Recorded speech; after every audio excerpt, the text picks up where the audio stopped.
Baik, saya ulangi. Selamat pagi, Assalamualaikum warahmatullahi wabarakatuh. Waalaikumsalam. Waalaikumsalam. Waalaikumsalam warahmatullahi wabarakatuh. Pagi juga, Pak. Baik, teman-teman, kita lanjutkan perkuliahan pertemuan kedua hari ini untuk teori dan praktikum. Melanjutkan materi yang kemarin, ini materinya adalah tentang komponen sistem jaringan komputer. Mengingat pada mata kuliah sebelumnya di Komdat Jarkom atau jaringan 1, kalian tentunya sudah dijelaskan tentang sistem jaringan komputer secara umum ya, di mana roh utamanya itu ada di paket data yang dibungkus melalui frame IP ya, alamat internet protokol. Kemudian internet protokol tersebut diberi alamat IP, kemudian diroutingkan ke dalam jaringan dengan standarisasi TCP/IP dengan protokol routing tertentu dan dibagi-bagi berdasarkan subnet tertentu seperti itu. Nah, dalam penerapan yang lebih luas, jaringan komputer itu membentuk sebuah sistem jaringan komputer yang mana ada komponen-komponen yang terlibat lebih banyak lagi, yaitu ada administrator, ada user, kemudian ada service yang berjalan di dalamnya atau layanan jaringan yang berjalan di dalamnya. Nah, hari ini kita akan kupas satu persatu komponen sistem jaringan komputer ini, mulai dari administrator, user, dan service. Yang pertama adalah administrator. Administrator itu adalah seseorang user juga sebetulnya dia. Jadi usernya ada dua ya, user biasa sama user yang tidak biasa. Nah, administrator ini adalah user yang tidak biasa, jadi dia adalah seseorang yang bertugas itu menginstal, mengonfigurasi, kemudian mensupport layanan jaringan yang berjalan dalam lingkup mulai dari local area network sampai ke wide area network, bahkan sampai memanage sistem internet atau segmen-segmen lain dari sistem jaringan, misalnya IoT, terus infrastruktur CCTV di sebuah kota cerdas gitu ya, itu juga di manage oleh seorang administrator, walaupun dia campuran antara jaringan TCP/IP dengan jaringan mesin to mesin. Nah, selain mengonfigurasi, mensupport, tugas lainnya adalah membantu untuk memantau jaringan, untuk memastikan ketersediaan jaringan untuk semua pengguna sistem dan dapat melakukan pemeliharaan atau maintenance yang diperlukan untuk mendukung ketersediaan jaringan. Jadi selain config, install, menjalankan layanan, dia juga bertugas memantau. Pada saat memantau, dia sekaligus melakukan pemeliharaan. Pemeliharaan itu maintenance ya, yang diperlukan untuk mendukung ketersediaan jaringan.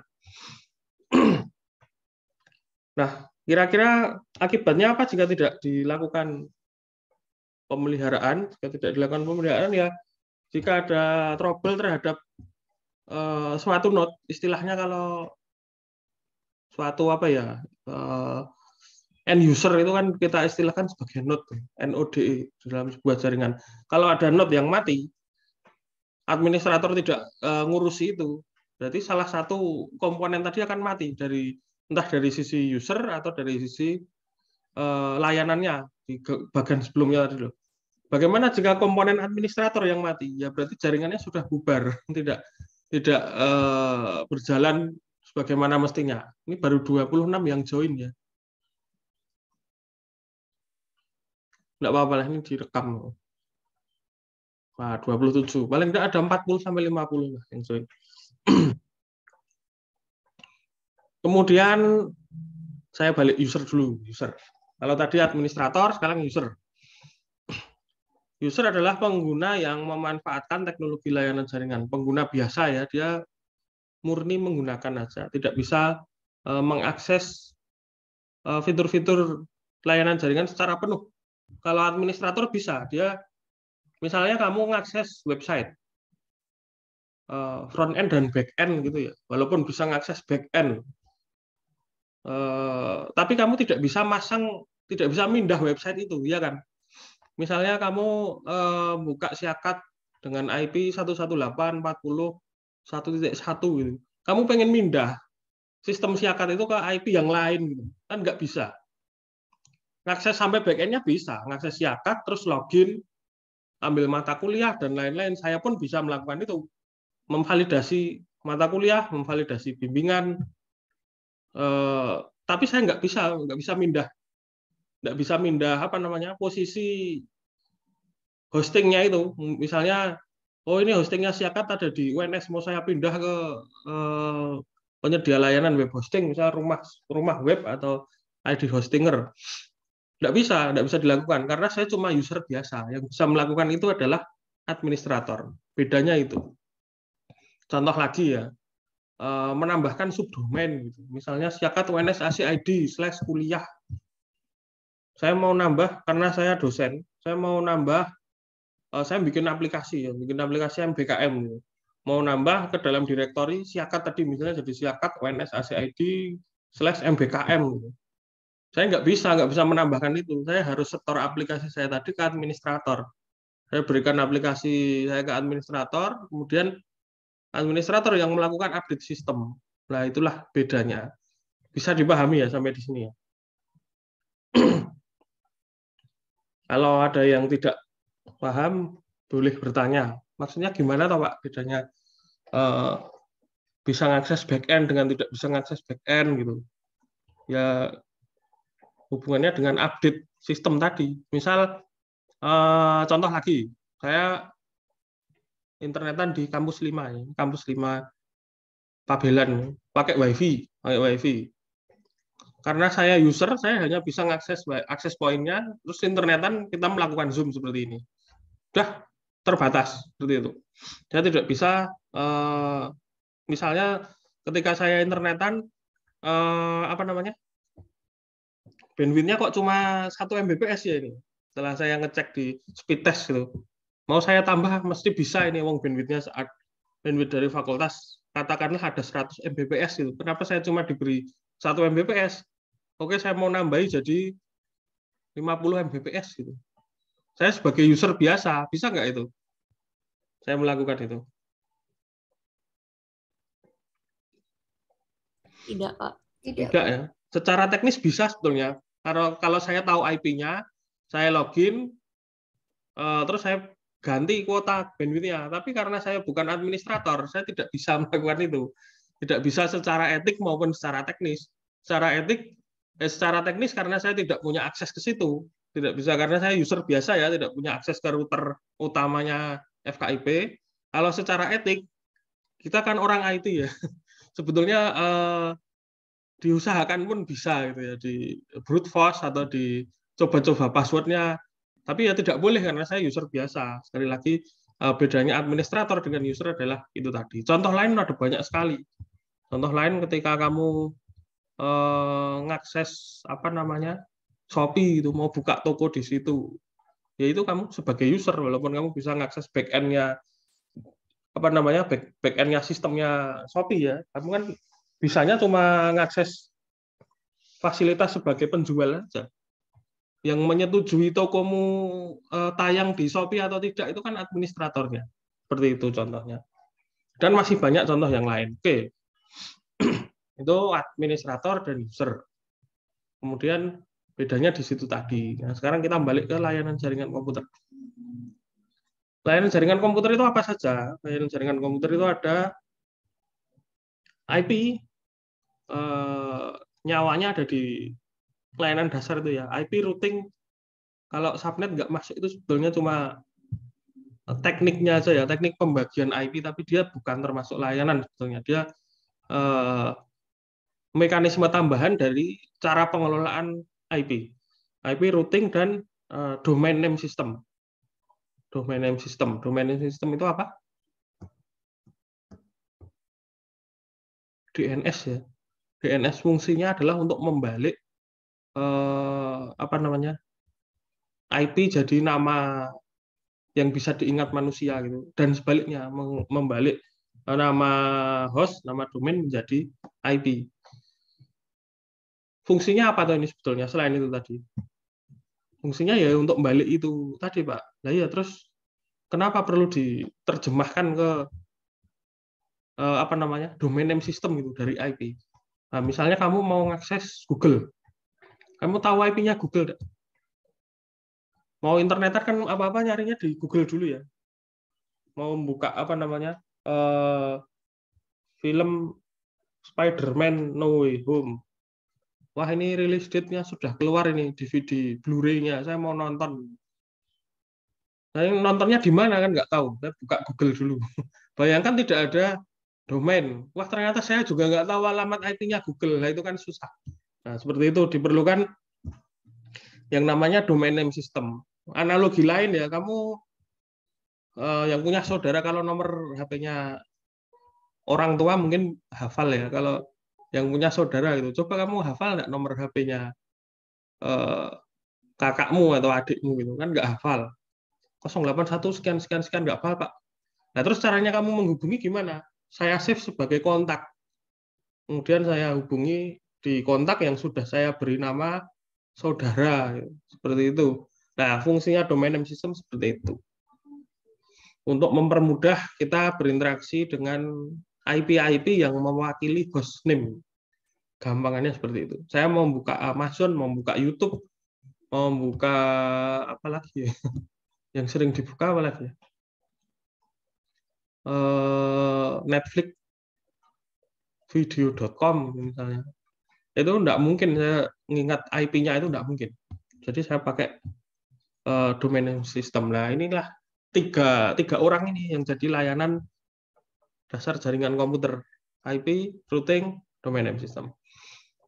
Kemudian ada juga layanan-layanan yang memberikan informasi dalam bentuk digital, informasi yang bisa maksudnya dalam bentuk digital, maksudnya memberikan informasi di sini adalah dia itu ini saya bold ya. Memberikan informasi itu maksudnya adalah dia bisa berinteraksi langsung atau bisa dicerna langsung oleh user ya. Jadi dia kalau di protokol OSI layer itu dia di layer aplikasi di protokol TCP/IP juga seperti itu, layer aplikasi layer yang paling atas. Layer yang ramah pengguna, yang apa namanya? User friendly istilahnya. Istilah teknologinya user friendly, bisa dibaca langsung informasinya oleh user. Contohnya apa? Web. Kemudian ada video streaming, layanan video streaming. Kemudian ada layanan VoIP, ada layanan voice streaming juga, itu apa namanya SoundCloud itu, dan lain-lain. Pokoknya yang informasi yang bisa langsung dicerna oleh user. Kalau HTML gimana? HTML kalau tidak ada apa namanya plugin web server, tidak ada plugin PHP 7 misalnya sebagai layanan jaringan, HTML itu hanya akan nampak sebagai sekumpulan tulisan dengan tag-tag apa itu kurung siku itu ya, HTML body H1 H2, wah orang mudeng kamu buka website keluarnya kode HTML seperti itu, nggak enak kan. Nah, oleh karena itu dibutuhkan layanan yang memberikan informasi dalam bentuk digital, web itu. Dan video streaming juga seperti itu. Video streaming di embedded ke dalam sebuah web baru bisa ditonton. Kalau tidak dia itu sebetulnya sekumpulan angka aja itu, sekumpulan hash code yang diantarkan lewat IP kemudian diolah sehingga membentuk sebuah gambar bergerak. Kalau tidak ada layanan video streaming ya kamu cuma nonton kode-kode angka aja. Nggak paham ini video apa, seperti itu. Kemudian layanan untuk tukar-menukar data. Nah, ini kebalikannya dari memberikan informasi tadi. Data yang dikirim melalui layanan-layanan FTP, file sharing, file hosting, itu datanya tidak bisa kamu lihat. Datanya bisa kamu baca, tapi tidak bisa kamu lihat. Sedang transfer file lewat protokol FTP gitu ya. Transferring tugas praktikum 2 jaringan komputer misalnya. Tulisannya ada, tapi kan nggak bisa dilihat. Harus dibuka dulu. Dia harus di-embed dulu dalam web. Nah, oleh layanan webnya dia apa namanya, tergantung file itu sebagai file PDF atau file doc, diterjemahkan oleh layanan web baru bisa dibaca seperti itu. File sharing juga seperti itu, dia hanya tukar menukar file saja. File hosting sama sebetulnya, file hosting, file sharing itu nyawanya ada di FTP. Nah, kemudian ada lagi layanan surat elektronis. Contohnya itu file server, kemudian interface-nya yang berupa webmail seperti google.com, terus apalagi ya, ngone Microsoft itu apa? Hotmail ya, hotmail.com, itu webmail juga. Yang paling terkenal Google saat ini. Dulu ada Yahoo. Entah kenapa semua orang pakainya Google, saya juga nggak tahu. Kemudian layanan komputasi virtual yang sedang marak ini, namanya istilahnya cloud computing. Jadi user dan admin dua-duanya bisa menjalankan sumber daya komputasi yang besar, gitu. Server, data center, bisa seorang administrator bisa memanage 200 server sekaligus gitu. Tapi secara virtual. Nah, itu namanya cloud computing. Yang lokasinya nggak tahu di mana, tapi bisa diakses. Ada layanannya, menyediakan website. Jadi seolah-olah komputasi itu berjalan di awan-awan. Nah, itulah istilah cloud computing berasal dari situ. Contohnya itu ada AWS, ada Google Cloud Platform, ada Microsoft Azure, ada apa namanya, Oracle Cloud, dan lain-lain, banyak sekali.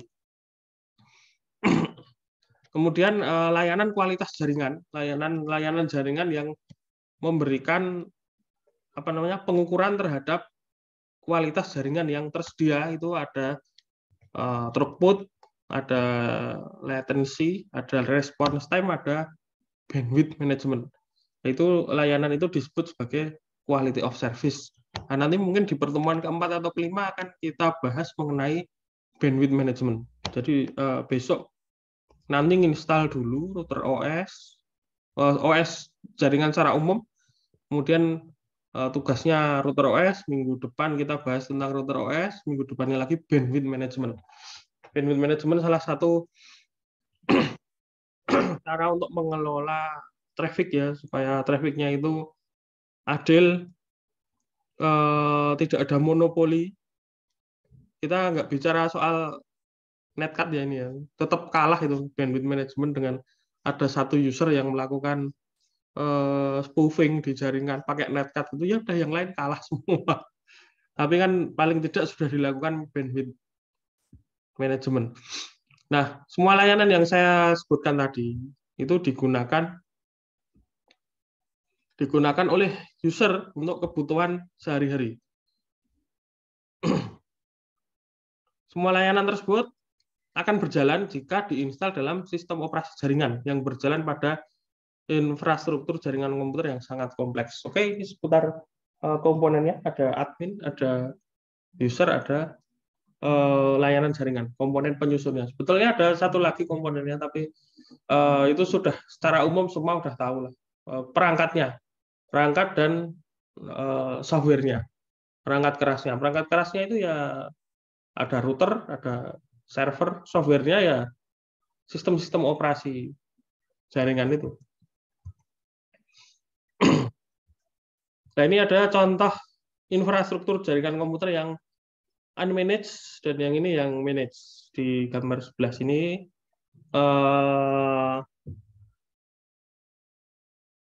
dari cloud ke DSL modem melakukan dial-up ke internet ya.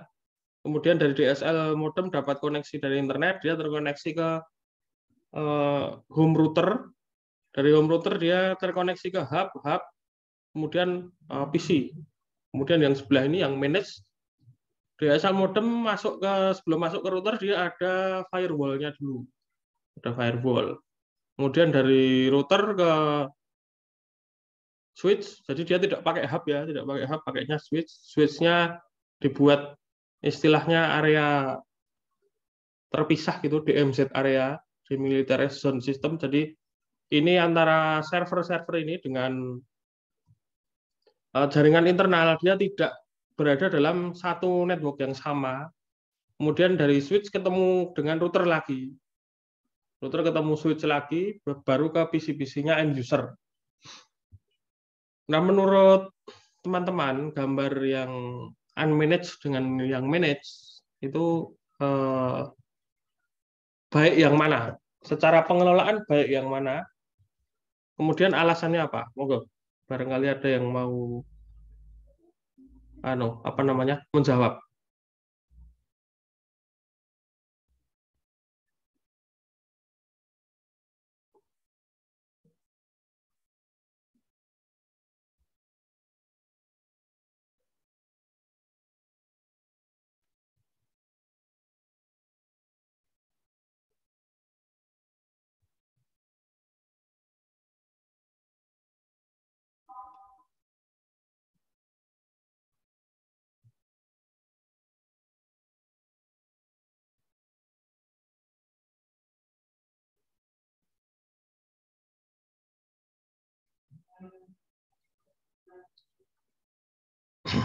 Monggo, kok enggak ada suaranya? Ini yang masuk berapa ini? 34 ya? Nah, sisanya kemana?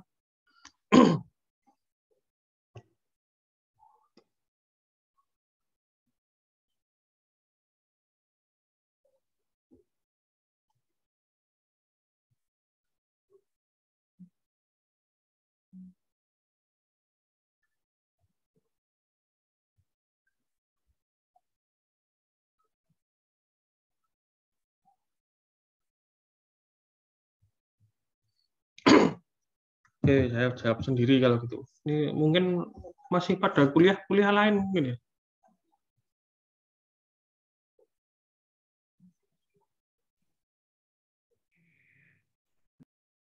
Atau enggak tahu malah kuliah. Minggu kemarin ketoknya rame. Oke, gambar yang unmanaged ini masih pakai hub ya. Kalau di mata kuliah sebelumnya kan hub itu tidak melakukan mapping terhadap MAC address. Jadi dia rawan serangan spoofing. Sementara yang switch ini dia melakukan istilahnya ini MAC address filtering, bukan filtering ya, didaftar dulu MAC address-nya yang ada di sini. Kemudian kalau ada request ke sebuah node, ya MAC address-nya dikonfirmasi dulu, benar atau enggak ini. Kemudian selain itu di sini ada firewall-nya. Jadi dia ini lebih aman ya. Semua traffic yang sifatnya merusak dari luar, dia akan difilter dulu oleh firewall-nya ini. Sementara yang ini enggak. Dari internet langsung ke DSL modem. Nah, kalau ada minimal DOS attack gitu ya, serangan distribute denial of service, membanjiri paket data dalam jaringan gitu, modemnya ini akan langsung istilahnya apa ya, down gitu. Nggak kuat menghadapi request dari luar yang begitu banyak gitu. Kemudian jaringannya akan down semua, terisolasi dari internet, bisa ngasih internet. Kalau yang ini ada mekanisme filteringnya terlebih dahulu. Contohnya itu. Kemudian ada contoh dua, topologi data center. Dalam instansi pendidikan ini ada konvensional dengan di-manage menggunakan private cloud. Yang konvensional seperti ini, semrawut gitu. Ada banyak server, 1, 2, 3, 4, 5, 6, 7, 8, 9, 10, 11, 16. 16 dia tidak dikelola dengan baik. Semuanya running, padahal nggak optimal. Katakanlah server yang ini dia cuma nyala,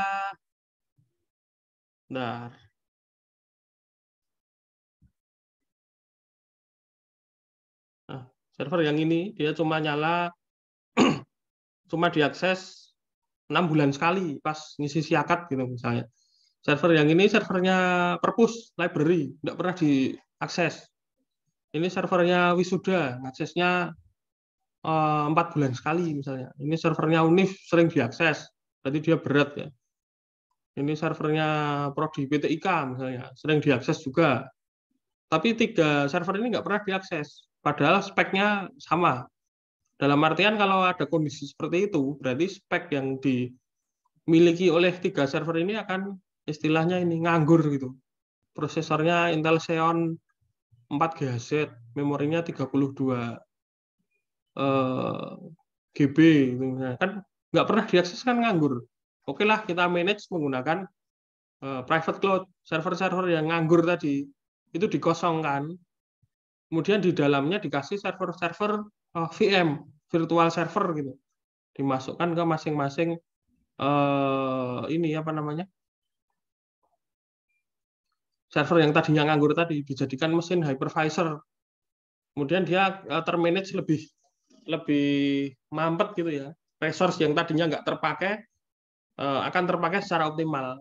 Nah, itu contoh manage dari sisi data center.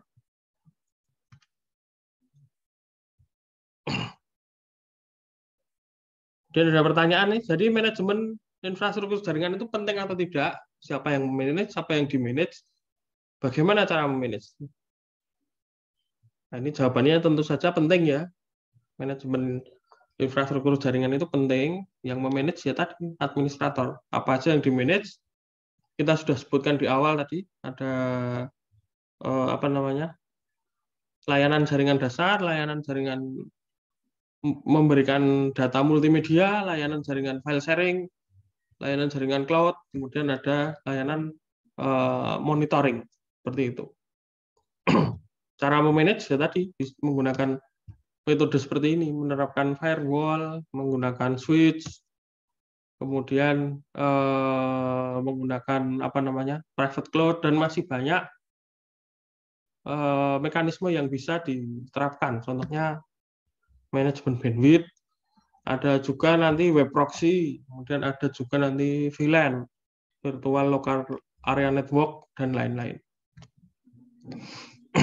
Siapa yang memanage? Yang memanage mulai dari komputer technician, network administrator, sistem administrator. Kalau di luar negeri, masing-masing posisi tadi itu punya job desk-nya masing-masing. Komputer technician, network administrator, sistem administrator. Yang pertama komputer technician, teknisi. Dia tugasnya ini, setting up dan maintain user komputer, install ulang. Seperti gambarnya ini ya, menake PSU, power supply, kemudian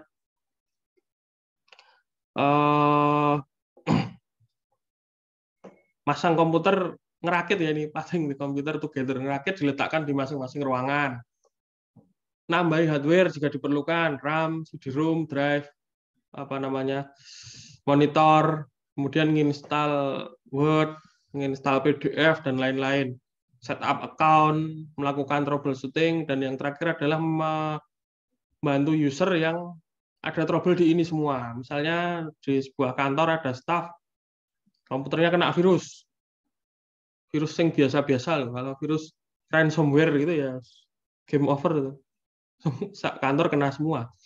Kemudian lupa password email. Yang pertama kali dikontak adalah ini, komputer technician. Kemudian yang kedua network admin. Itu sorry. Komputer technician ini biasanya cukup lulusan high school ya, sekolah tinggi, SMK gitu. Atau lulusan kursus gitu. Short college, short course. Tidak perlu sarjana, ini sebetulnya bisa komputer technician. Nah, kemudian berikutnya network administrator. Ini sedikit agak mikir. Suara saya masih terdengar ya? Putus-putus sepertinya. Masih, Pak. Masih, Pak.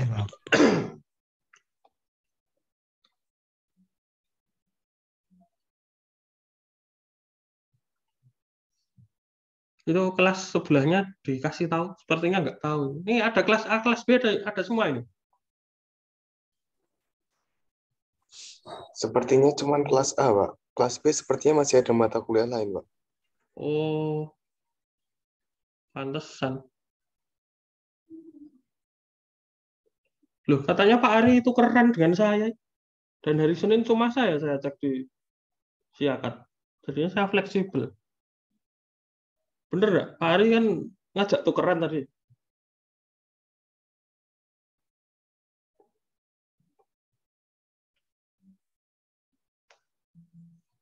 Iya benar, Pak Ari tadi jam pertama. Kalau di jadwal kelas A, Pak Ari jam pertama, Pak. Iya, ini Pak Ari tadi ngejak tukeran seterusnya gitu. Ya udah, nah, ini direkam.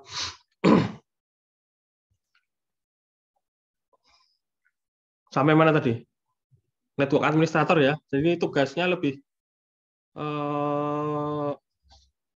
advance dari network computer technician, yang diurusi bukan cuma PC-nya user, tapi dia sudah masuk ke perangkat-perangkat jaringan yang seperti ini, router, switch, kabel RJ apa namanya, UTP dan fiber optic, kemudian perangkat-perangkat wireless. Yang diurusi apa? Isusnya, security-nya, QoS-nya, kemudian jika diperlukan video on demand-nya, kemudian IP teleponi atau voice over IP ini kurang ini. Kemudian ada network service yang ada di dalamnya. Kemudian mengonfigurasi ini wireless access point, kemudian mengkonfigurasi router dan switch mulai dari konfigurasi basic, security sama traffic flow, aliran datanya. Nah, ini tugasnya network administrator karena dia sudah membutuhkan kemampuan analisis, penalaran, kemudian apa namanya, artikulasi itu kemampuan merangkai, menerapkan teknologi, merangkai, kemudian istilahnya apa ya, deploy gitu, meluncurkan apa namanya, infrastruktur yang dirangkai tadi supaya bisa digunakan user, itu kan kemampuan artikulasi. Nah, itu dia biasanya membutuhkan paling tidak jenjang diploma atau S1 atau sarjana terapan D4. Seperti itu. Kemudian ada sistem administrator. Nah, ini sama dengan sebetulnya ini sama dengan network administrator, cuma biar ini kalau di luar negeri, biar tugasnya tidak redundant gitu, tidak terlalu berat, dipisah biasanya. Sysadmin sendiri, netadmin sendiri. Sysadmin tugasnya itu memaintain khusus server farm. Server farm itu tadi sekumpulan server yang banyak tadi. Ya benar juga ya, kalau di analogikan kan peternakan server itu, servernya ada banyak gitu, semuanya memberikan layanan yang apa namanya, berbeda-beda. Kemudian ngurusi CDN, Content Delivery Network. Content Delivery Network itu komputer khusus yang memberikan konten, kemudian konten ke, atau sistem jaringan komputer yang khusus mengurusi konten dari jaringan yang sangat kompleks. Contohnya YouTube ya. YouTube itu kantor pusatnya di mana? California kayaknya. Amerika. Video-videonya apakah ditaruh di situ? Belum tentu. Video-videonya dari YouTube itu disebarkan ke beberapa region. Region Asia punya sendiri, region Eropa ada sendiri, region mana namanya, Pasifik, Oceania, Australia ada sendiri. Afrika mungkin juga ada sendiri. Kalau ada orang Afrika mau buka youtube.com, itu dia tidak diarahkan ke trafficnya itu loh, routingnya tidak diarahkan ke California, dia diarahkan ke regional terdekat, tempat content delivery network-nya tersedia. Jadi ngirit traffic jaringan. Kemudian mengkonfigurasi username, password, kemudian mengontrol akses dari user dan apa namanya, dirinya sendiri tadi ke dalam network. Jadi yang kedua itu. Kemudian melakukan konfigurasi network service yang saya sebutkan di depan tadi. Kemudian men-setting, memaintain server dan mengelola email, kemudian menjaga sistem jaringan komputer aman dari virus dan hacker. Jadi sebetulnya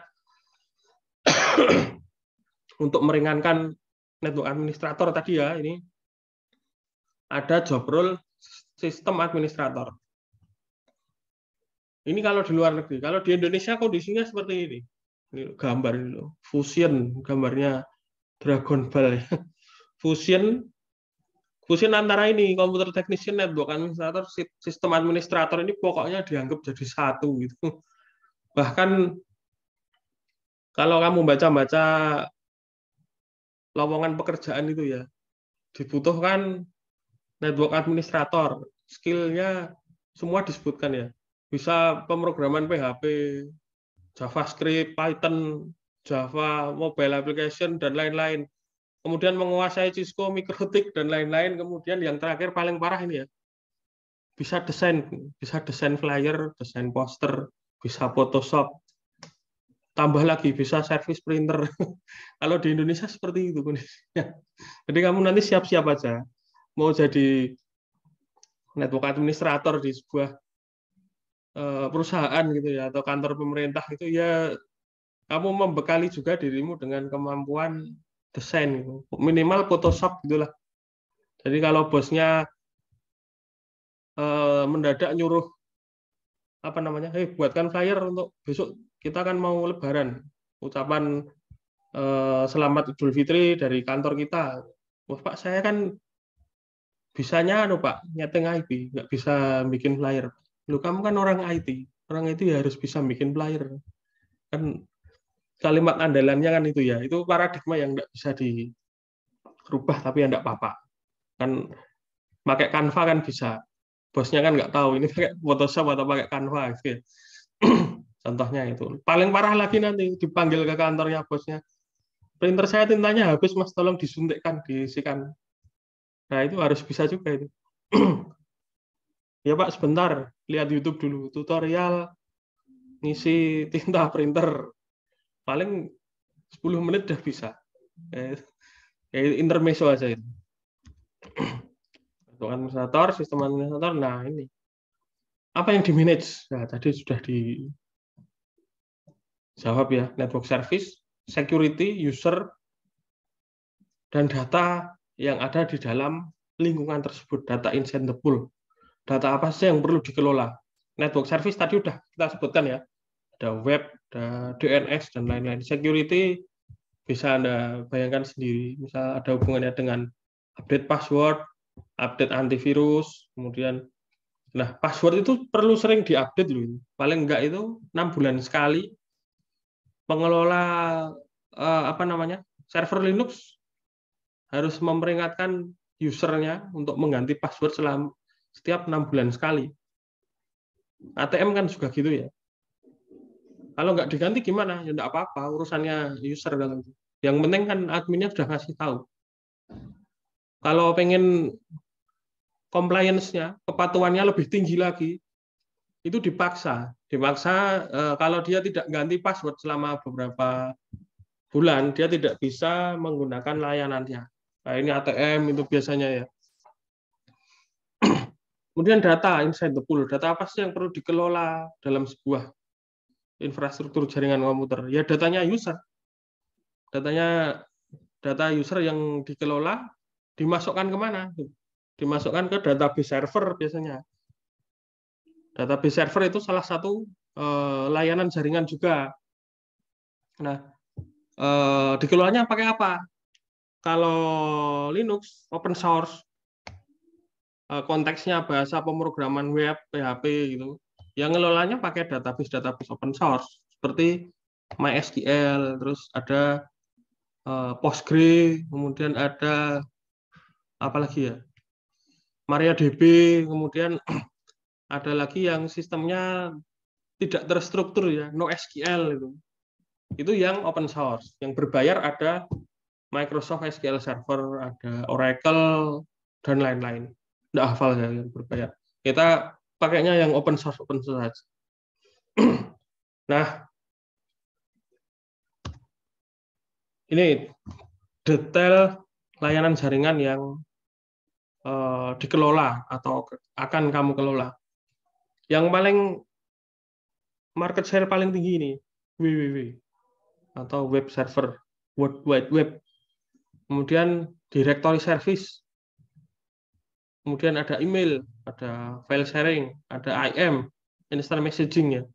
ini network service juga. Kamu nginstal sebuah server Linux, mau dibuat jadi server setting online gitu, bisa juga.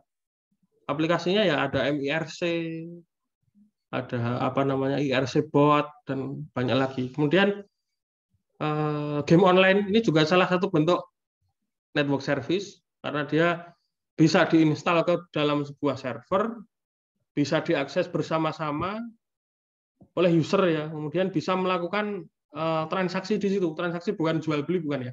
Transaksi paket data maksudnya. Di situ kan kamu main game online apa misalnya Genshin Impact gitu ya. User ketemu user, bisa ngomong enggak? Bisa chattingan ya. Bisa chattingan, bisa tukar menukar barang gitu. Ada interaksi yang terjadi, usernya dipukul gitu.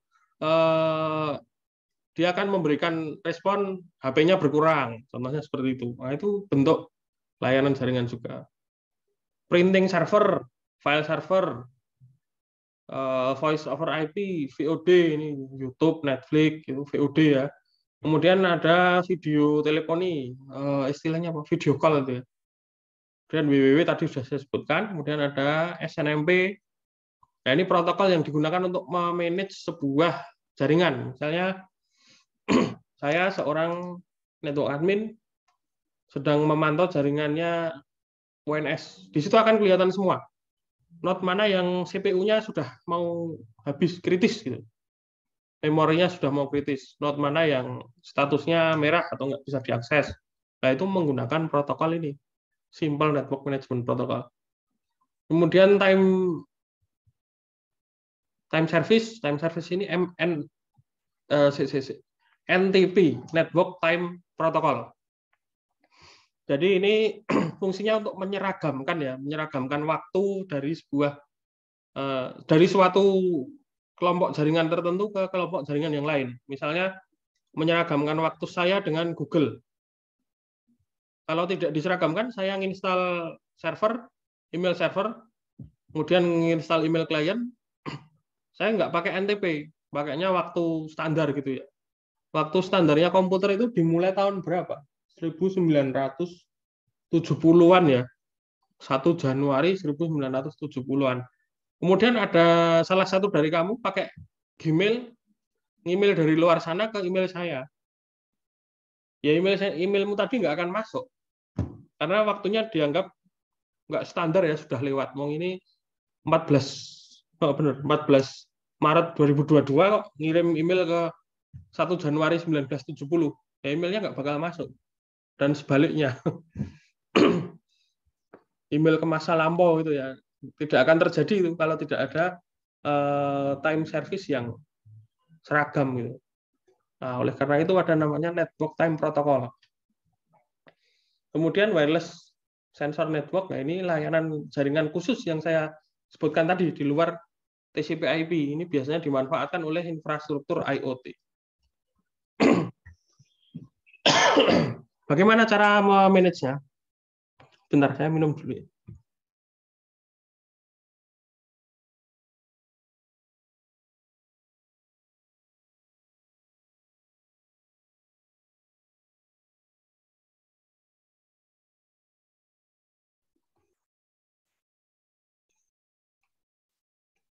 Bagaimana cara memanagenya? Itu bisa menggunakan network device dan network operating system.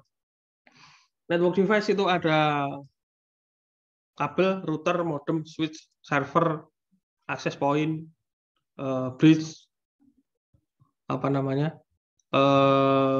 ring extender, dan lain-lain. Kemudian network operating system ada Windows, Linux, ada MikroTik, ada Cisco iOS, ada dan lain-lain, banyak lagi.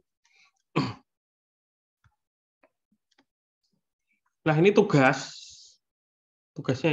sudah saya pasang di Spada, kamu buat kelompok ya, buat kelompok, baca slide 13 itu yang mana ya?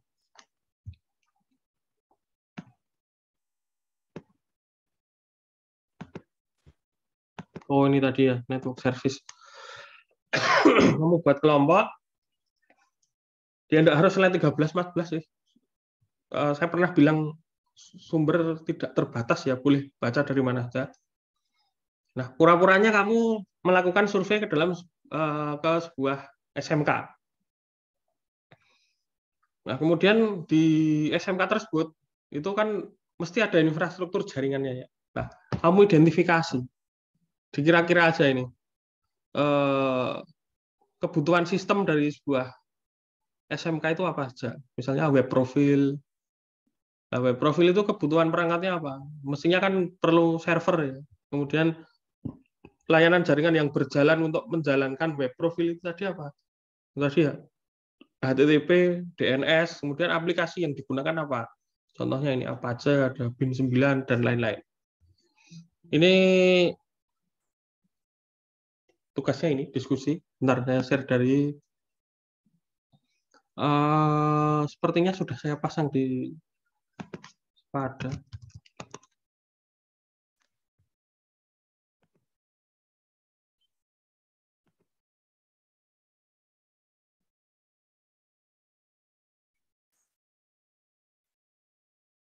Administrasi jaringan. Ini share-nya kelihatan nggak sepadanya? Belum, Pak. Belum, Pak. Belum, Pak. Belum, Pak.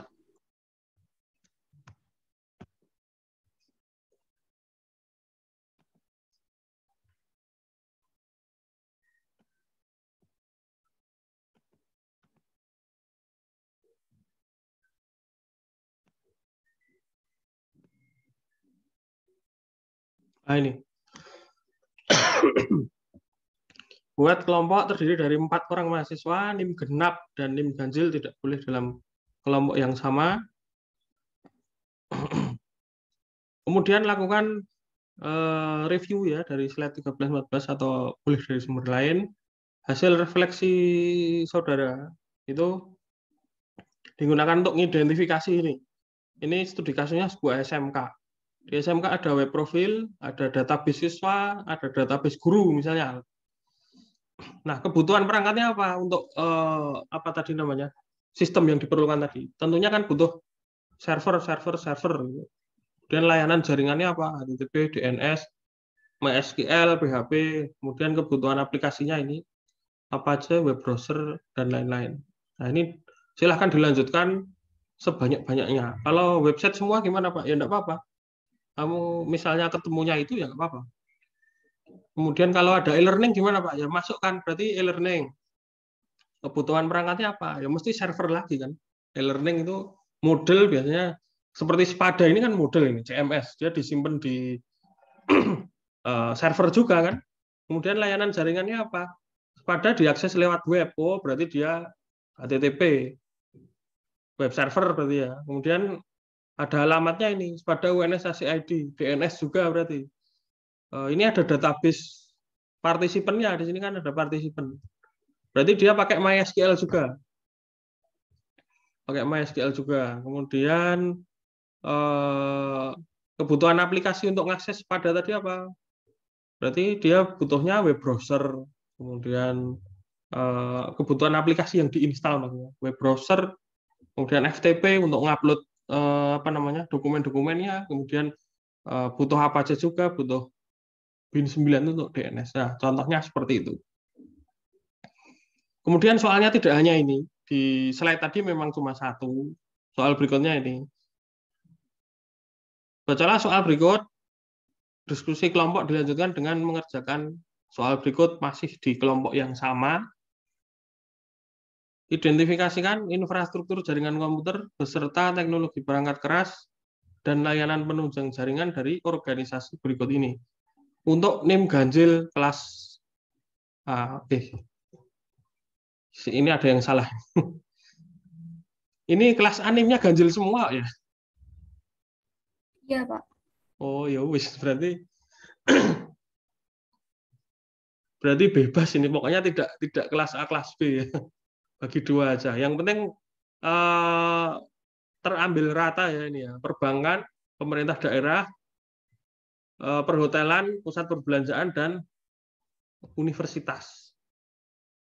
Kemudian gambarkan infrastruktur jaringan atau topologinya, kemudian layanan-layanannya apa saja, jelaskan secara singkat banget. Sak paragraf juga boleh, sak paragraf 3-4 kalimat juga boleh. Kemudian tugas diunggah 21 Maret. 21 Maret itu kapan? Minggu depan. Bisa diskusi dulu, bisa tanya-tanya dulu. Tanya ke kakak tingkatnya boleh, tanya ke saya boleh, tanya ke internet juga boleh. Nah, sekarang kita lanjutkan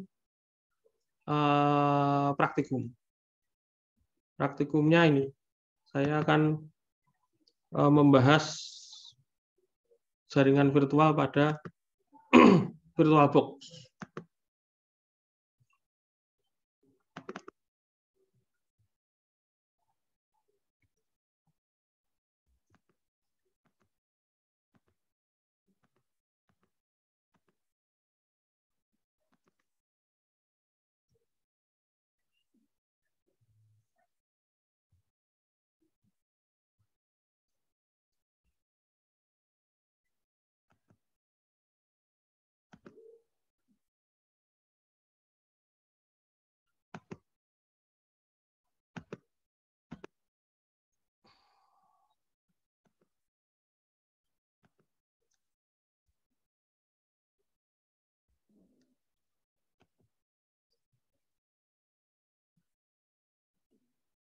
Mana nggak kelihatan nih? Nah, ini. Sebelumnya kita samakan dulu persepsinya. Beberapa istilah yang sering kita gunakan selama praktikum menggunakan VirtualBox ini sampai lulus ini nanti. Sampai lulus kita pakainya VirtualBox, kalau ada yang pakai VMware ya silahkan, istilahnya mirip-mirip. Nah, komputer fisik kita sebut sebagai komputer host. Komputer fisik itu PC atau laptop yang kita pakai.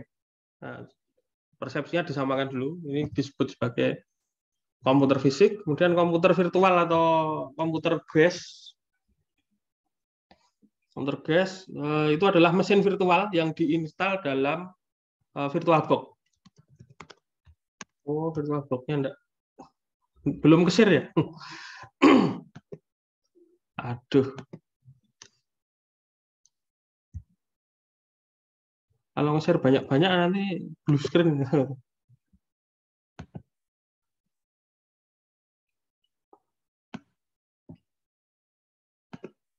Nah, ini komputer virtualnya atau kita singkat sebagai VM ya. Kita singkat sebagai VM. Kemudian komputer VM sama dengan komputer virtual. Hanya saja seringkali referensi di internet menggunakan istilah ini, VM. Biasanya kamu menemukan tutorial di internet, istilahnya adalah VM yang ada di, atau virtual machine yang ada di dalam VirtualBox itu. Jadi komputer fisik tempat install VirtualBox-nya itu namanya host. Kemudian komputer yang ada di dalam VirtualBox tadi, itu kita sebut sebagai VM. Kemudian di dalam VirtualBox itu ada istilah adapter. Adapter itu adalah port jaringan virtual yang ada di dalam VirtualBox yang fungsinya mengkoneksikan antara VM ini tadi, mengkoneksikan ini semua ke komputer host, entah itu Windows, entah itu Linux. Mengkoneksikan fungsi yang kedua adalah mengkoneksikan antara VM dengan VM yang lain. Jadi adapter ini selain bisa mengkoneksikan VM dengan VM, dia bisa juga mengkoneksikan VM dengan host. Host itu komputer kita, sekali lagi. Kenapa ini saya bahas? Karena kakak tingkat Anda kemarin, 2 angkatan sebelumnya, itu 20 dan 19, itu banyak masalah troubleshooting di sini. Pas ujian, kok nggak connect ya? Bingung mereka. Tanya ke asistennya bingung, tanya ke saya tanya, ya nggak connect yang mana? VM-nya atau host-nya? Mereka malah tanya seperti ini, VM itu apa ya Pak? Waduh, nah ini kita samakan dulu persepsinya. Nah, kemudian sekarang jenis-jenis jaringan virtual yang ini adalah yang ada di adapter tadi. Jenis-jenisnya apa saja? Nah, kita ambil contoh ini misalnya. setting ya. Nah, setting ini hanya bisa dilakukan ketika VM-nya mati. Nah, ini adapter. Jenis-jenis jaringannya ada NAT, bridge, internal network, host only, generic NAT network, cloud network, sama not attached. Nah, pada saat tutorial ini dibuat, itu jaringannya cuma ini, not attached, NAT, bridge, internal network, host only. Jadi, dan yang perlu dipahami memang hanya ini saja. Not attached itu berarti dia tidak, komputernya memang benar-benar VM ya, dia terisolasi di dalam VirtualBox, tidak connect kemana-mana. Itu not attached. Kemudian NAT. Nah ini satu-satu. VM yang diinstal akan terpasang sebuah kartu jaringan. Ada bisa dikasih IP, tapi kartu jaringan tersebut tidak memiliki akses jaringan. Nah, keadaan yang sama seperti Anda punya laptop dan laptop Anda tidak memiliki sambungan internet sama sekali. Tapi Anda punya port Ethernet. Jadi misalnya kamu nginstal VM, praktek gitu ya, harus nginstal web server, apt-get install apac 2 di enter. Pak kok nggak connect terus? Nah ini silahkan diperiksa di sini di adapternya. Jangan-jangan dia not attached, nggak connect seperti itu. Ada bisa disetting IP tapi nggak connect kemana-mana, sendirian gitu. Kemudian yang kedua adalah NAT. Komputer VM atau GES atau VM yang ada di dalam tadi akan mendapat sebuah IP private yang nantinya diterjemahkan menjadi akses internet oleh VirtualBox. Jadi dia punya IP dedicated sendiri, tidak ada hubungannya dengan jaringan di laptop kita maupun jaringan di tempat kita terkoneksi ke internet yang sebenarnya. Dia terisolasi juga, tapi dia masih bisa mengakses internet. Terhubung dengan gateway untuk mengakses internet, gateway-nya adalah komputer host, komputer kita sebagai gateway. Nah, ada tapinya, mode NAT ini, komputer VM tidak terhubung ke komputer fisik atau host dan juga VM. Dan saya ulangi, tidak bisa terhubung secara fisik ya. Jadi misalnya ini NAT gitu. Oh ini nggak ada yang NAT. Ini nge-bridge semua saya. Misalnya ini di set sebagai NAT. Dia ini bisa mengakses internet, tapi dia tidak bisa diakses oleh host. Tidak bisa diakses oleh laptop saya. Dia tidak bisa mengakses laptop saya juga. Dia tidak bisa mengakses teman-temannya sesama VM di sini. Dia tidak bisa diakses oleh VM-VM. Jadi dia online karpe dewi, online sendirian. Online sendirian, bisa mengakses internet, bisa melakukan komputasi secara online, tapi nggak bisa diakses oleh siapa-siapa. Seperti itu. Itu yang NAT. Nah ini cocok untuk belajar install hapus itu cocok. Nah NAT ilustrasinya seperti ini. Sudah cukup jelas ya tadi dengan share-sharean tadi. Jadi dari internet ke physical router, kemudian ke physical network interface card dapat IP ini 10 11 10 10 10 10 1 10 10 10 72. Ini kan masih satu jaringan ini. Ini physical NIC ini network interface card ini miliknya laptop kita. Masih satu jaringan dengan router dengan internet. Nah, tapi si NAT di dalam VM yang menggunakan NAT tadi dia akan membuat jaringan baru 10.022. Jadi kan nggak connect.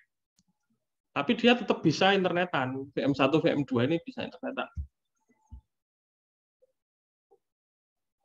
Kemudian NAT network sama seperti NAT sebelumnya, bedanya adalah VM1 dengan VM lainnya dapat terhubung. Nah, jadi sama-sama NAT network.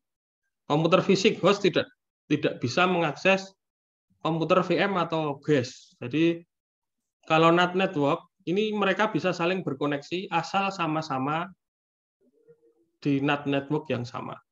Dan IP-nya tidak bisa dikonfigurasi ulang karena diberikan IP secara otomatis oleh si ini oleh VirtualBox NAT Engine. Contohnya ini. Nah, ini VirtualBox NAT Engine 10.021 ini sudah nggak bisa diutek-utek. 10.025, 26. Ini kurang cocok untuk belajar konfigurasi IP.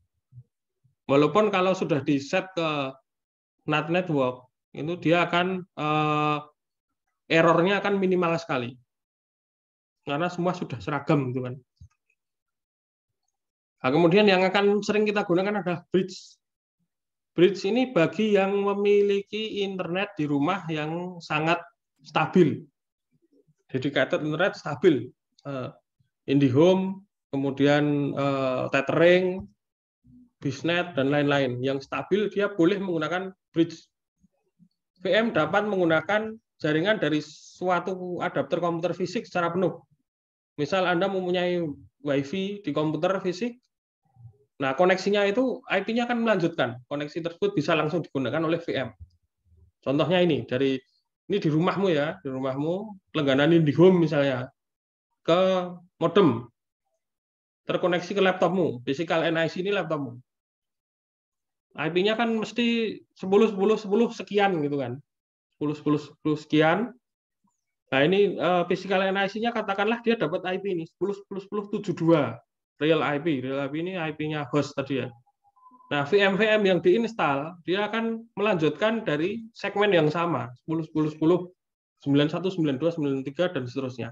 Otomatis mereka ini akan satu jaringan dengan komputer host. Otomatis pula mereka akan langsung dapat ini koneksi internet dengan provider. Kita sering menggunakan ini nanti, terutama instalasi router OS. Kemudian internal networking. Internal networking itu sama seperti NAT network, tapi dia tidak terkoneksi ke dunia luar. VM akan memiliki sebuah jaringan virtual yang bekerja di lingkup virtual juga. Membuat lingkup virtual network. Network yang dibuat terisolasi dari jaringan luar, tidak dapat diakses dari komputer fisik atau host, tidak dapat mengakses internet juga, tapi mereka bisa saling akses. Nah, ini ilustrasinya. Ini internal network. VM1, VM2, VM3 dia bisa saling komunikasi. Tapi dia tidak bisa dikontak oleh komputer dari luar. Bisa diakali seperti ini. Misal ada 3 VM ya. VM1 dia sebagai jembatan antara NAT network dengan internal network. Nah, adapternya ditambahi. Contohnya ini. Oh, ini adapternya cuma 1. Sorry. Nah, ini di bagian network. Nah, ini adapternya bisa diaktifkan. Internal network. Bisa ditambahi lagi internal network. Kalau semuanya diaktifkan, jadi seolah-olah si mikrotik ini beneran seperti mikrotik di dunia nyata. Dia punya 4 colok kan 4 port. 1 sebagai bridge adapter terkoneksi ke host atau provider. Sisanya dia akan membagikan koneksi ke VM yang ada di sini. Yang akan kita buat lebih lanjut. Sorry, mikrotik router OS CR setting ini kelihatan nggak? Yang ini? Kelihatan, Pak. Oh ya udah. Lihat, Pak. Nah, jadi dia perlu, nah ini loh, di set sebagai internal network. Dia akan membentuk sebuah jaringan yang seperti ini. Memberikan koneksi-koneksi ke VM2 dan VM3. Kemudian host only. Host only ini untuk berbagi koneksi ke host bagi yang internetnya tidak stabil. Jadi komputermu terkoneksi ke internet, udah beres kan? Komputermu akan membagikan koneksi ke VM. Hampir mirip dengan internal network, tapi bedanya komputer fisik dapat mengakses atau dapat terhubung ke VM dan berbagi koneksi internet. Nah, seperti ini, host only. Ini di DHCP, VM1, VM2, VM3. Ini bisa mengakses tidak bisa mengakses dunia luar ya. Dia bisanya mengakses ke hostnya saja. Kalau dia diberikan internet sharing, dia akan bisa mengakses ke internet. Seperti itu. Yang paling sering kita gunakan yang bridge adapter. Saya yakin semua koneksinya stabil. Meskipun pakai tethering. Tethering saya anggap stabil. Yang tidak stabil ya yang tetheringnya memang tidak ada sinyal. Misalnya sinyalnya di bawahnya 3G itu apa? Edge mungkin. Sinyalnya edge. Putus-putus. Nah, itu kita bisa katakan tidak stabil. Dia harus menggunakan host only. Kalau ke warnet gimana, Pak? Ke warnet malah stabil. Masalahnya warnetnya boleh nggak diinstal VirtualBox seperti itu. Ini resumenya ya, ini juga sudah saya upload. Jadi kita pakai yang hijau semua ini, yang bridge. VM ke VM bisa, VM ke host bisa, host ke VM bisa, VM ke LAN bisa, LAN ke VM bisa. Maksudnya LAN internet dari luar tuh ya, dari luar ke VM-nya bisa. Dari dari VM keluar bisa juga. Seperti ini. Nah, ini sudah saya jawab tadi. Kapan menggunakan NAT, kapan menggunakan host only. Host only kalau menggunakan NAT, kalau cuma mau nginstal satu server gitu. Misal kamu pengen belajar install Ubuntu sekaligus nginstal service-service-nya online gitu kan. Nah, itu silakan menggunakan NAT. Nggak diuji. Kalau mau belajar instalasi Ubuntu server, terus instalasinya tadi sambil di uji berhasil atau enggak gitu web servernya, ya pakai bridge. Atau bisa menggunakan host only. Membuat sebuah jaringan dengan kondisi antar VM satu dengan VM lainnya, jaringan tersebut dapat diakses juga oleh komputer fisik. Diuji dari luar gitu loh, coba dari luar kita bisa akses enggak, seperti itu. Oke, sampai sini ada pertanyaan? Jika tidak ada pertanyaan, saya akan coba demokan. Sudah pernah nginstal belum?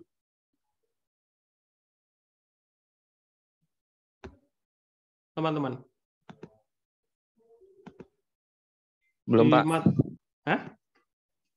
Sudah, Pak. Ada yang belum tadi? Nah, kita coba nginstal Ubuntu ini jam berapa tuh? Oke, sampai jam 12 nih, setengah jam lagi. Kita coba nginstal Ubuntu server. Mudah-mudahan ada. Ubuntu server 2000 angkatan 2021 A dan B. Disimpan di sini. Ini bisa dipindah-pindah. Ini misal hard diskmu penuh gitu ya, kamu bisa carikan tempat yang lain gitu. Tipenya Linux, otomatis biasanya kalau kamu ngetik Ubuntu. Kalau tidak gitu ya nyari sendiri di internet. Misal saya mau nginstal Red Hat itu tipenya apa ya? Itu bisa dicari dulu, dan ini bisa diganti-ganti juga. Kalau ketika diinstal, wah ternyata nggak bisa running ini, nggak bisa lanjut ini.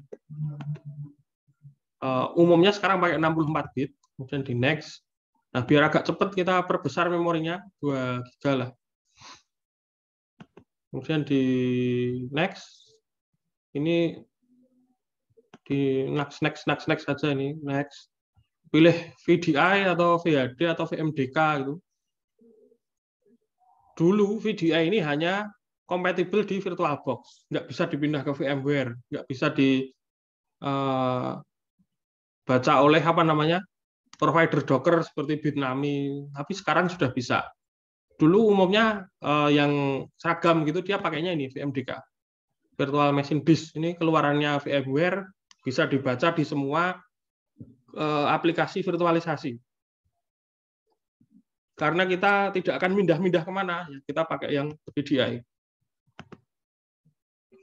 Alokasi harddisknya dibuat dinamik ya.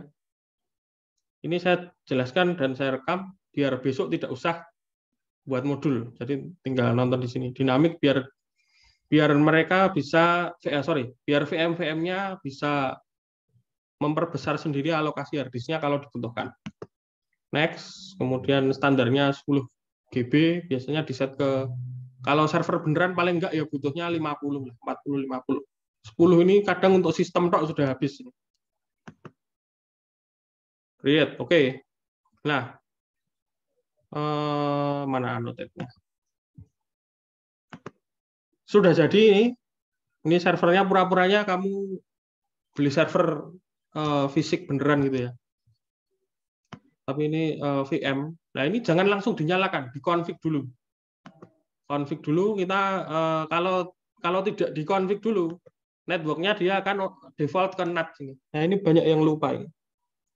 Kita rubah dulu ke bridge, kemudian advance-nya kita buat allow all, promiscuous mode-nya kita buat allow all. Kalau di deny, dia tidak akan bisa diakses dari host. Buat allow all, oke, udah. Nah, ini sudah siap dinyalakan. Jangan lupa ya tadi ya, setting, network. Nah, ini. Kalau mau lebih dari satu adapter, ya ini bisa dinyalakan semua. Tapi biasanya error kalau server. Kalau yang tidak error ya router. Allow all, kemudian di start. Dinyalakan sekarang. Nah, ini udah nyala ya. Kita pilih apa namanya? OS-nya. Kita cari yang ringan-ringan aja. Biasanya kamu download dulu, nanti kemudian downloadannya dipanggil ke sini. Ini kelihatan enggak ini? Please choose. Oh, Ubuntu saya baru-baru, nggak ada yang 16. Nggak apa-apa lah. 18. Terus kemudian di start.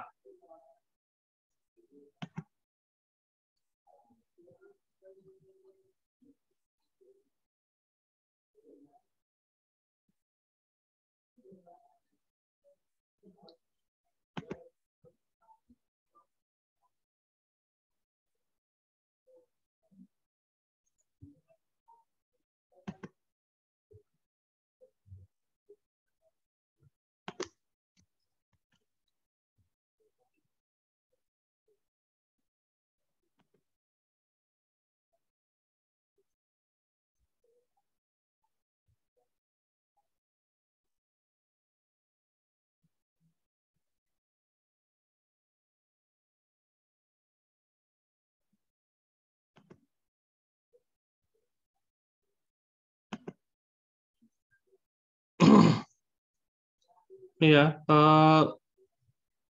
kita sepakat pakai English ya, jangan pakai yang bahasa Indonesia. Nanti troubleshooting-nya susah nanti. Yang English. Kemudian ini ada perintah seperti ini ya. Update to new installer, continue without updating, back. Kita continue dulu tanpa ngupdate karena nanti akan ngirit waktu gitu. Pak, mohon maaf Pak, izin interupsi. Ya. Tampilan preview-nya belum kelihatan Pak. Kok bisa?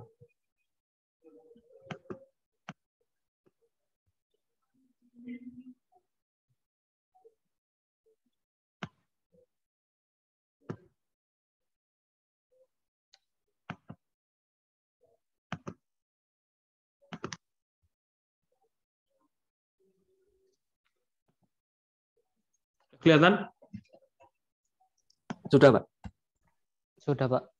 Di down terus. Nah, ini karena ini nge-bridge.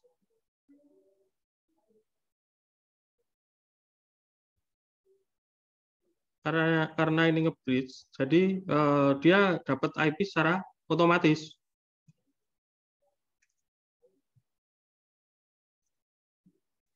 Ini dirubah juga bisa sebetulnya. Tuh, ada edit IPv4. Tapi kita kan cuma demo aja ya. Kalau kamu install di rumah, IP-nya mau diurutkan itu di sini, mau di manual atau disable. Jangan sekali-sekali disable ya.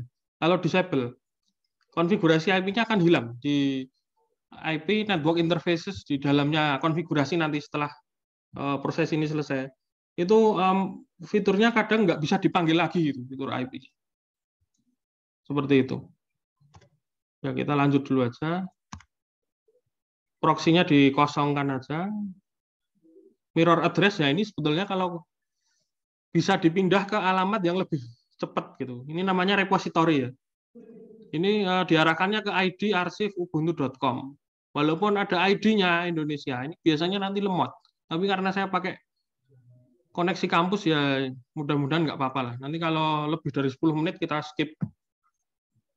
Repositori yang paling cepat itu kalau tidak salah Kambing UI. Namanya Kambing. Alamatnya Kambing UI ACID. Googling di internet banyak itu repositorinya. Nah, ini partisinya bisa di skip, di next saja. Kemudian ini konfirmasinya, bener nggak ini konfigurasinya seperti ini? Ini dirubah-rubah juga bisa. Ini seharusnya di mata kuliah sistem operasi dulu sudah dibahas ya ini ya. Kemudian done, bla bla bla, confirm destructive action. Yos, nggak apa-apa. Nah, ini kasih nama, jangan sampai lupa.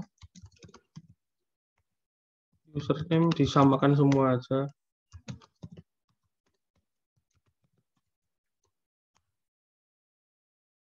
Ini digunakan untuk nge-remote ya. Bisa diinstal sekarang, bisa diinstal belakangan.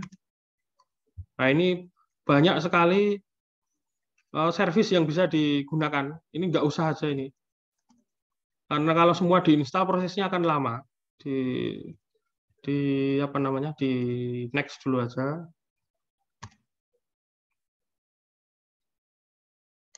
Nah, kita mulai proses instalasinya karena ini saya tadi nggak sengaja online ya. Nggak sengaja, harusnya di off-kan dulu internetnya. Tapi kalau internetnya saya off-kan, Zoom-nya mati. Ini nanti akan ngupdate, nggak apa-apa lah, tunggu. Oke, sambil nunggu, tugasmu nanti adalah ini. Kelihatan ya ini ya. Praktik mandiri instalasi VirtualBox dan sistem operasi jaringan. Jadi tugasmu lumayan banyak ini. Ini mungkin kalau minggu depan usahakan selesai ya. Kalau nggak selesai, di apa namanya, kita extended lagi. Jadi setelah tugas diskusi ini masih ada ini ya, praktek mandiri instalasi VirtualBox dan sistem operasi jaringan. Yang kedua ini mandiri bukan kelompok kalian. Kalau yang kedua adalah menginstal router OS versi CHR dalam VirtualBox. Ini bisa dibaca tugasnya ini. Lakukan instalasi VirtualBox di laptop masing-masing. Setelah selesai pilih salah satu SOJ biar seragam Ubuntu semua aja, Ubuntu semua. Versi berapa terserah. Mau pakai Debian, monggo. Mau pakai CentOS, monggo. Saya cuma merekomendasikan Ubuntu. Kalau mau pakai yang lain, enggak apa-apa. Selama paham loh. Kemudian lakukan instalasi SOJ yang kalian pilih. Kemudian diobservasi setelah menginstalnya selesai kan bisa login itu. Login, diobservasi. Kemudian ketik ini, cara nampilkan interface. Misalnya ifconfig. Ifconfig otomatis kan nampilkan interface sama nampilkan IP ya, dicatat screenshot keterangan singkat. Kemudian cara nyeting IP, cara ngerubah IP-nya gimana? Screenshot keterangan singkat. Ini memang akan saya bahas minggu depan, tapi sebaiknya kamu coba dulu. Kamu sudah tahu lebih dulu, jadi saya membahasnya akan lebih cepat. Kemudian nguji konektivitas. Misalnya tadi sudah dapat IP kan, ngeping Google, ngeping 8888, OpenDNS itu ya, ngeping YouTube, ngeping apapun. Nah, itu screenshot keterangan singkat. Terus paket software, ngecek repositorinya di mana, screenshot keterangan singkat, dan seterusnya sampai ini keamanan dasar. Saya menampilkan apa namanya firewall, IP table, spasi main L besar. Firewall-nya ada enggak? Contohnya itu. Terus apakah ada troubleshooting yang terjadi? Misalnya kamu pas install error nggak bisa ngupdate. Nah itu kamu catat errornya apa saja yang ditemukan. Kemudian langkahmu mengatasi troubleshooting tersebut bagaimana. Nah ini saya beri kata kuncinya ya. Ini kata kuncinya ini cara mengatasi troubleshooting ini bisa dimulai dari Google. Kata kuncinya adalah how to spasi titik. Misalnya how to configure IP address static in Ubuntu 18.04 misalnya seperti itu. Semua dimulai dari how to. Oke, kita cek lagi. Cancel update, di cancel aja ya update-nya ya, kelamaan.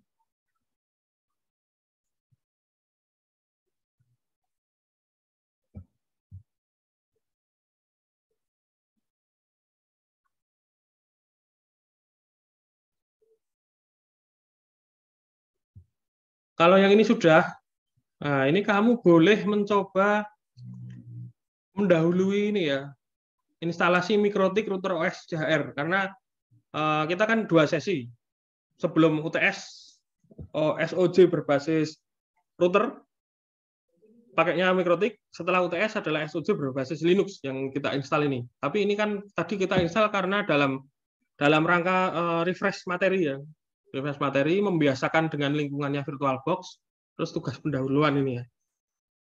Mikrotik memang baru akan saya jelaskan minggu depan, tapi kamu mendahului install ini dulu enggak apa-apa, malah bagus. Jadi besok saya jelaskan, kamu sudah paham, oh Mikrotik interface-nya seperti ini. Di remote-nya menggunakan Winbox dan seterusnya. Jadi tugasnya untuk minggu depan ada 2 ini, yang mandiri dan 3 berarti ya, kelompok tadi. Terus mandiri ini. Yang ini usahakan selesai. Yang ini yang bawah ini dicoba alhamdulillah enggak bisa, kita extended diperpanjang seminggu lagi. Yang atas tidak saya perpanjang.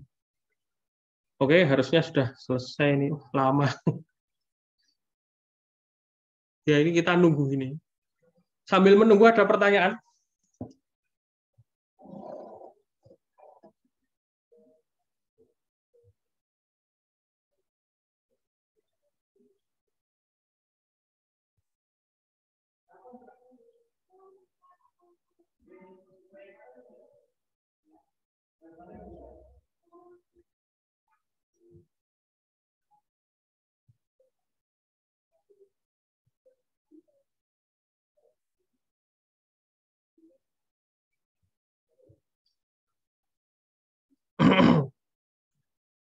Ya ini memang seperti ini. Jadi nanti kalau di rumah kalian walaupun nge-bridge ya, nge-bridge pada saat menginstalasi usahakan dapat IP dulu ya, dapat IP. Terus ketika proses konfirmasi instalasinya sudah mau selesai, internetmu dimatikan aja.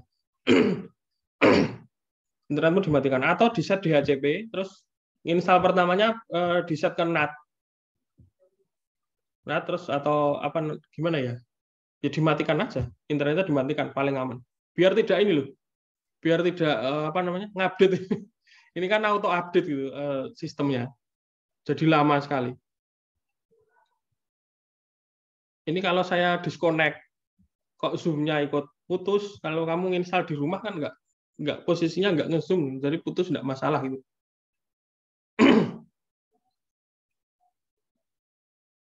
Oke, kita tunggu 5 menit lagi. 5 menit nggak ada respon, berarti dia lemot. Nah, ini. Kelihatan ya ini ya. Ini tadi sebetulnya sudah mulai get ini di atas ini loh.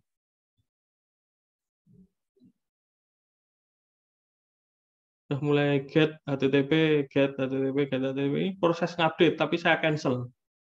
Karena kalau dituruti bisa lama sekali sampai setengah jam. Masuk ya kita setengah jam mau lihat layar hitam seperti ini kan nggak enak gitu. Tuh, udah ada respon, mendingan lah.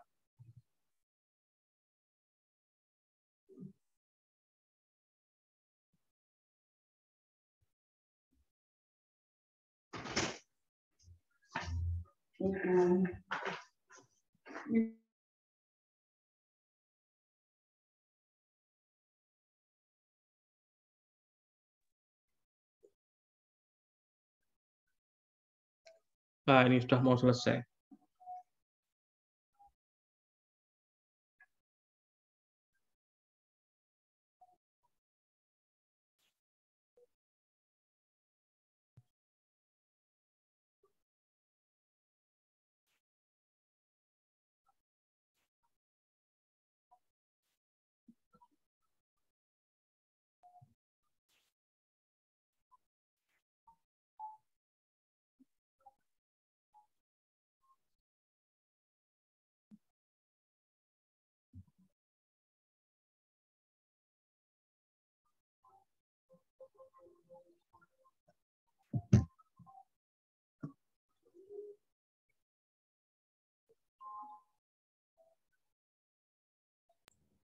Pak, izin bertanya, Pak. Silahkan. Mungkin mengenai jadwal ini mata kuliahnya, Pak. Ini kan yang kelas B jam 10 sesi 4 itu masih ada mata kuliah bahasa Indonesia, Pak. Bahasa Indonesia. Nah, mungkin tadi kan tadi pelajaran matkul administrasi jaringan ini kan mulai jam 10. Mungkin bentrok itu tuh jadwalnya gimana, Pak? Ya, diundur. Kelas B ya ini tadi ya? Iya, Pak, kelas B. Kalau kelas A, hari Senin kuliahnya apa aja?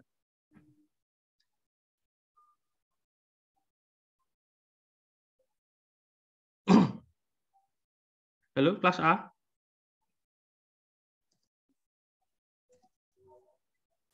Ya, Pak.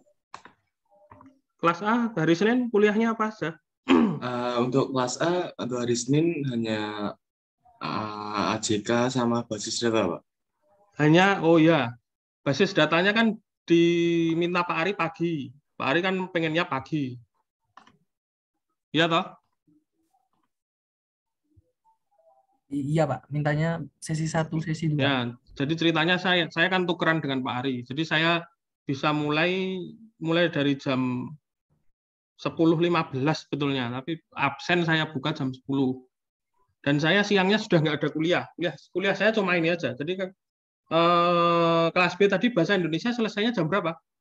Bahasa Indonesia selesainya jam 11 lewat 10, Pak. Ya jam 11 lah ya, katakanlah jam 11 ya. Jam 11 mesti sudah selesai ya. Ya sudah, berarti kita mulainya jam 11 saja.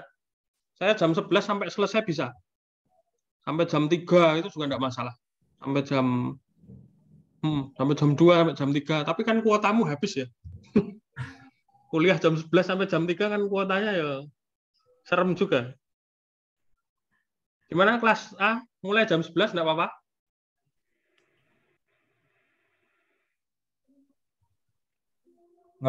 Nggak apa-apa, Pak. Tidak apa-apa Apa-apa sih, ya? Pak. Tidak apa-apa, Pak. Malah rotok santai ya? Iya. Biasanya saya itu dipisah, Mas. Kalau luring. Nah, kalau luring kan kelasnya memang sedikit ya. Misalnya labnya ukurannya hanya seukuran kelas ini. Kalau 50-60 anak masuk semua kan nggak mungkin. Jadi dibagi 4 kelas. Nah, kalau daring, kalau dipisah-pisah seperti itu, nanti yang saya omongkan beda. Sesi 1 saya ngomong seperti ini, di kelas B saya ngomong sudah beda lagi, karena lupa apa yang diomongkan di sesi 1. Jadi saya gabung, kecuali kalau direkam. Nah, kalau pakai rekaman nanti kasihan yang kelas A. Yang kelas B, kelas C, kelas D ngirit delok rekaman. Yang kelas A harus nge-zoom. Jadi ya udahlah sekalian semuanya digabung. Toh nanti pas luring kita pisah seperti sedia kala gitu kan. Jadi oke, kita putuskan minggu depan mulai jam 11. Jam 11 kan nggak langsung mulai juga. Saya buka absen dulu, ngupload materi dulu, paling 11:10 lah. Terus kita mulai kuliah, duhur istirahat, habis duhur mau makan dulu boleh, mau mulai kuliah lagi juga boleh, kuliah sambil makan juga boleh. Ini berlaku ketika daring loh. Kalau luring nanti kuliah nggak boleh makan. Jadi kan nggak ada yang tahu juga itu, yang kameranya mati kan saya nggak tahu sambil makan atau sambil ngapain kan saya nggak tahu. Jadi seperti itu kita sepakati minggu depan mulai jam 11. Selesai sekitar jam, kalau ada istirahatnya berarti setengah 2 atau jam 2. Mau sampai jam 3 ya boleh, monggo. Saya fleksibel karena hari itu nggak ada kuliah.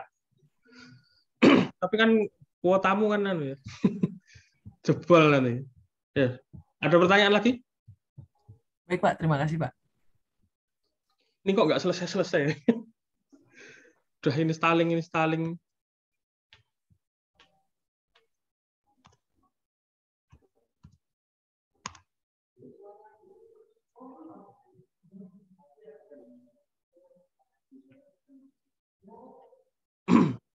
Oke, kita tunggu bentar lagi.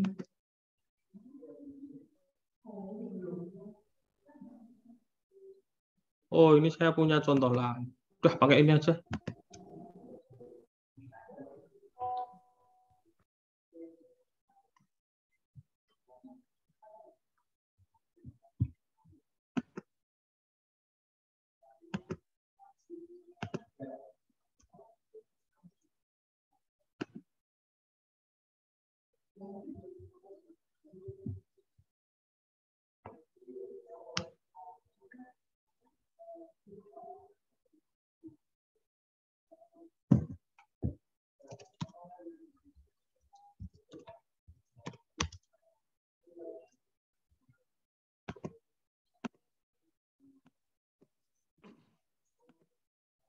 Nah, itu tadi ceritanya kalau sudah diinstal, kamu kan masuk ke terminalnya itu, ke command line-nya Linux. Kalau yang kamu install Ubuntu itu tidak ada desktopnya seperti ini, nggak ada. Jadi murni layarnya hitam, tulisan tok. Gitu. Jadi namanya command line ya, atau terminalnya. Itu pertama kali kamu adalah masuk ke admin. Sudo spasi su super user. Kemudian ditanya passwordnya. Nah, kalau sudah masuk ke admin, dia akan indikatornya adalah ini. Kalau yang biasa kan dolar ini ya. Kalau admin dia ini apa namanya? Hashtag gitu ya, tanda crash gitu. Nah, itu pertama kali kamu tampilkan interface-nya sekaligus IP-nya, ifconfig. Nah, ini pertanyaan nomor 1 terjawab. Ini di screenshot, kemudian dikasih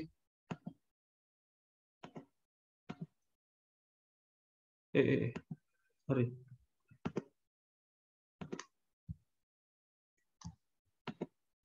Screenshot, kemudian dikasih keterangan singkat. Berikut ini adalah IP dari bla bla bla, seperti itu. Ini ya, menampilkan interface Ethernet, menampilkan IP, menyeting IP. Oh, udah selesai Ubuntu. Udah terlanjur lah pakai ini aja. Apa tadi? Menampilkan IP ya. Ini interface dan IP. Kemudian add spasi etc network. Nah, ini menampilkan konfigurasi IP-nya. Kemudian kalau nyeting IP pakai perintah nano atau pico. Nah, ini IP-nya bisa dirubah-rubah ini. Bisa dirubah-rubah. Kemudian menampilkan apa lagi? Repository software ya. Nano etc apt sources. Nah, ini bisa dirubah ke repository lokal. Jadi tidak pakai deb http kali.org. Ini kan repository internasional ya ini ya. Routingnya lebih jauh gitu loh. Kita punya repository lokal Linux yang cukup lengkap di dalam negeri. Alamatnya googling aja. Local repository for Ubuntu 18.04 gitu. Nanti akan ada banyak pilihan.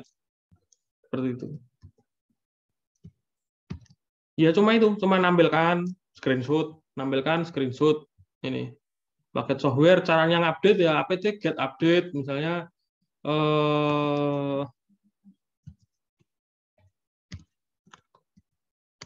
tapi ya sekali lagi ini butuh internet. Tuh. Lama ya. Screenshot komentar di laporan seperti itu. Hostname-nya pada saat install, kan tadi saya masukkan nama admin jar gitu ya, admin jar. Nah, itu hostname-nya kamu ganti nama dan NIM-mu masing-masing. NIM aja enggak apa-apa, NIM. Ada pertanyaan? Itu tugasnya.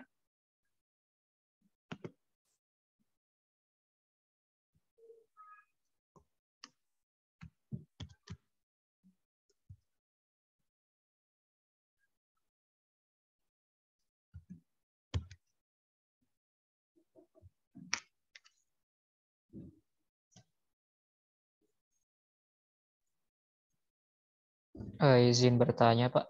Silakan. Suara saya masih terdengar ya? Masih terdengar, Pak. Ini laptop saya hitam. Kita ada grup nggak, toh? Nah, Ada, Pak. saya kirim fotonya di grup ya. Gara-gara nge-share screen kebanyakan ini. Silakan, Mas. Tanya apa? Tadi kan ada tugas yang berkelompok itu ya, Pak, yang ganjil genap itu, Pak. Itu dibagi berapa orang per kelompok ya, Pak? Berapa tadi? 4 atau 5 tadi? Di ada, Mas. Kayaknya di Sepada ada.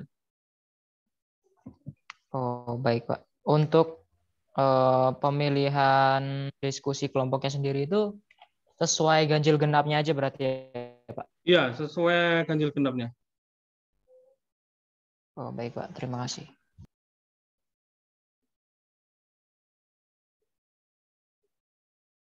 Ini tadi saya share screen kebanyakan malah error.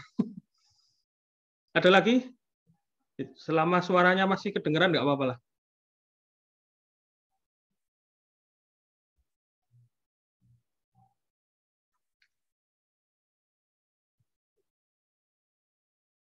Tidak ada.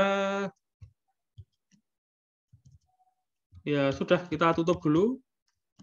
Nanti boleh dilanjutkan bertanya lewat grup. Selamat siang, selamat istirahat. Wassalamualaikum warahmatullahi wabarakatuh.